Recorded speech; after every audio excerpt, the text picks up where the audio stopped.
بسم الله الرحمن الرحيم.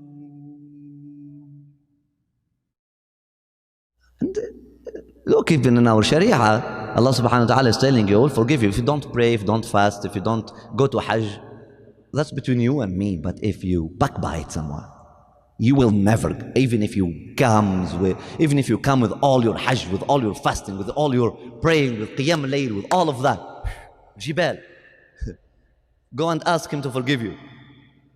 If that person tells, I won't forgive you until you give me everything you have, you will have to, khalas. He will get all of that because you backbited that person once and he's not ready to forgive you for that. Can you? Mu'amalat are more important than ibadat in our Sharia.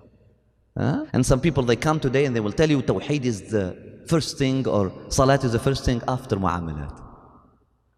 After Mu'amalat. After Mu'amalat. After fairness and equity. Indeed. That's number one. After that comes the Tawheed. After that comes the ibadat. Some people say, as long as I believe that God is one, I could go and do any crime and God will forgive me because says, إِنَّ اللَّهَ يَغْفِرُ لَا يَغْفِرُ أَنْ يُشْرَكَ بِهِ وَيَغْفِرُ مَا دُونَ ذَلِكَ. He said, مَا دُونَ ذَلِكَ. Because abusing people is فَوْقَ ذَلِكَ. Listen very well. Listen very well. There is this verse. Allah subhanahu wa ta'ala does not forgive someone if he dies mushrik, associating some entity to God.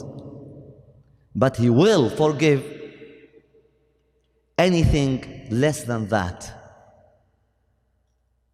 He did not say anything, he said anything less than that to anyone he wills.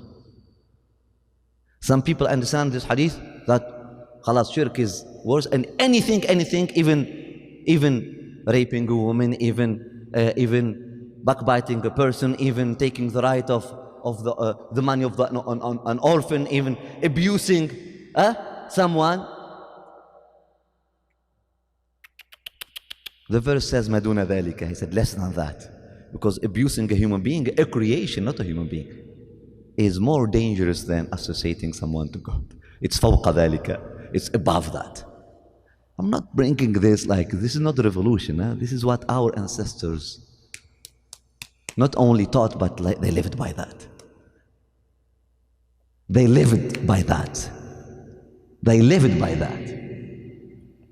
You wouldn't want to go in front of God with the right of a human being.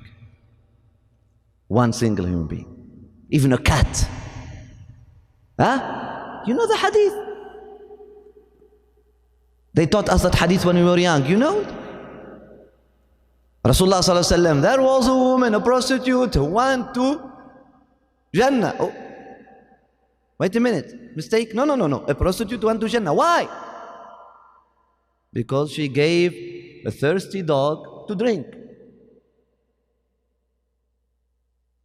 And the pious woman, she prays, fasts, etc. But she went to the fire because she punished the cat.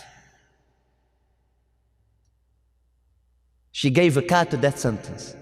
She allowed herself to give the cat a death sentence because she ate her food or the food of her children.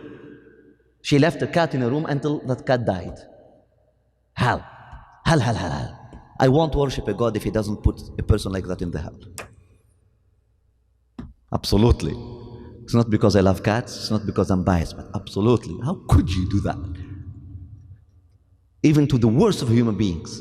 How could you do that? Let alone cat. Subhanallah. Ajib. You understand?